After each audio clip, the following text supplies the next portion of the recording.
আজ নীল ষষ্ঠী। আমাদের অনেক মা কাকিমারাই কিন্তু আজকের এই দিনটাতে তাদের সন্তানদের মঙ্গল কামনায় ব্রত রেখে থাকেন।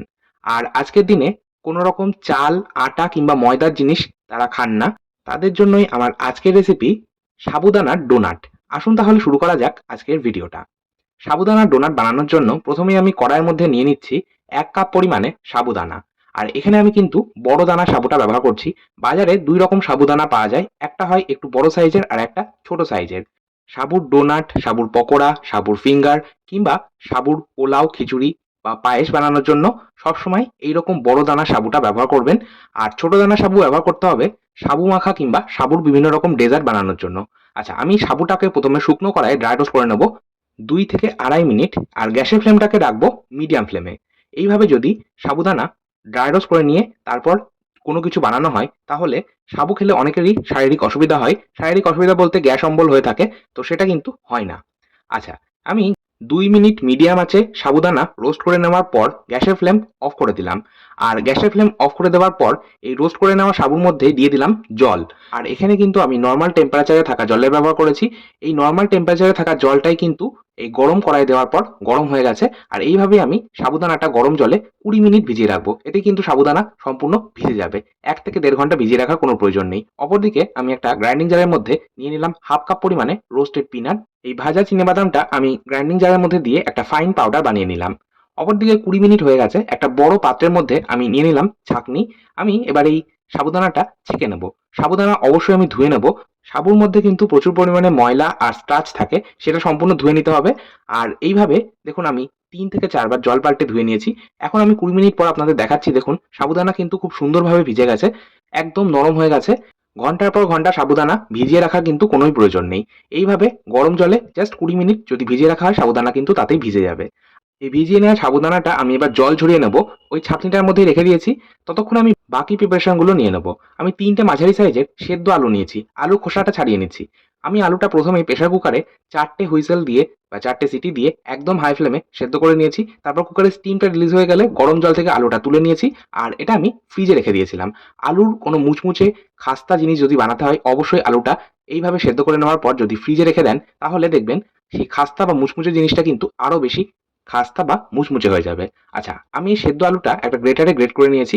এখন একটা মাঝারি সাইজের পাতিলেবু আমি এইভাবে প্রথমে টুকরো করে নিলাম।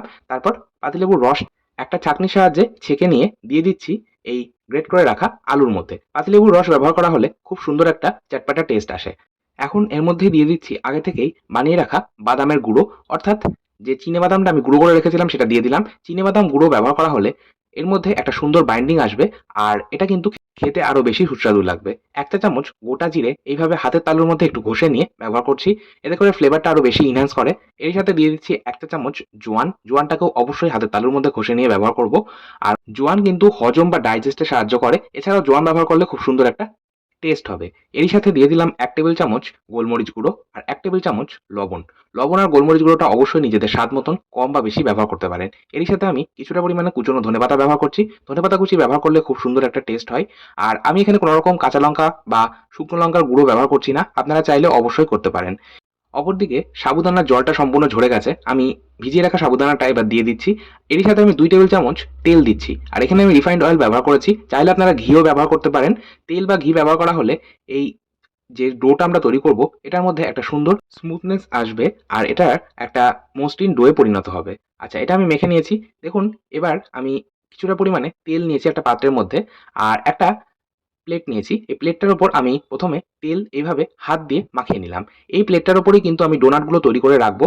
যে পাত্রের উপর আপনারা ডোনাটগুলো তৈরি করে রাখবেন, তার উপর অবশ্যই একটু তেল মাখিয়ে নেবেন। তাহলে আপনারা যখন ডোনাটগুলো ভাজবেন, তখন তুলতে কিন্তু সুবিধা হবে।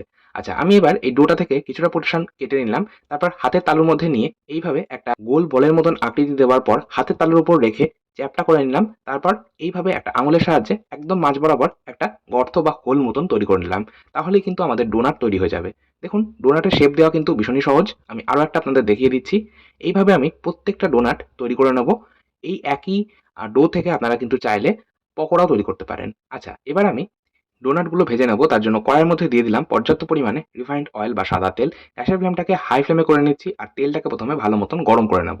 তেলটা খুব ভালো মতন গরম হয়ে যাওয়ার পর আমি একটা একটা করে ডোনাট এই গরম তেলের মধ্যে ছেড়ে দেবো।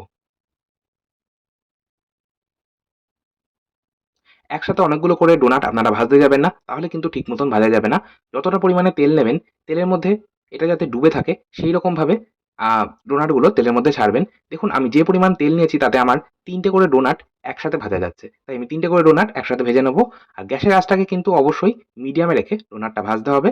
দেখুন এই ডোনাট কিন্তু ভাজতে হবে ৪ থেকে ৫ মিনিট সময় ধরে, যতক্ষণ না এইরকম একটা সুন্দর গোল্ডেন কালার আসবে ততক্ষণ পর্যন্ত ডোনাটটা ভেজে নিতে হবে। এখন তেল থেকে ছেঁকে আমি ডোনাটগুলো তুলে নিচ্ছি। এইভাবে আমি বাকি ব্যাচের ডোনাটগুলো ভেজে নেব। গ্যাসের ফ্লেমটাকে অবশ্যই মিডিয়ামে রেখে ডোনাটগুলো ভাজবো। এতে করে সুন্দরভাবে ভেতর পর্যন্ত কিন্তু ডোনাটগুলো ভাজা হবে।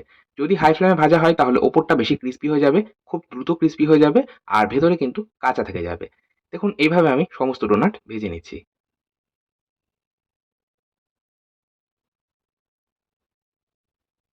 এই ক্রিসপি মুচমুচে ডোনাট খেতে কিন্তু অসাধারণ লাগে। আপনারা যেকোনো নিরামিষ দিনে চা কফির সাথে সন্ধ্যাবেলা পরিবেশন করতে পারেন। এছাড়াও যেকোনো একাদশী কিংবা উপবাসের দিনে অবশ্যই এই ডোনাট আপনারা বাড়িতে বানিয়ে নিতে পারেন। দেখুন একটা ডোনাট আমি ভেঙে দেখাচ্ছি। অবশ্যই আপনারা এইভাবে বাড়িতে বানান, খান এবং পরিবারের সকলকে খাওয়ান। আজকে আমি এটা পরিবেশন করছি টমেটো কেচাপের সাথে। তবে উপবাসের দিনে যদি টমেটো কেচাপ আপনারা খেতে না চান বা খেতে অপছন্দ করেন, সেক্ষেত্রে অবশ্যই শুধু মুখে খেতে পারেন। আজকের মতো এই পর্যন্তই। আবার চলে আসবো নতুন কোনো ভিডিও নিয়ে। আপনারাও ভালো থাকুন, সুস্থ থাকুন। ধন্যবাদ।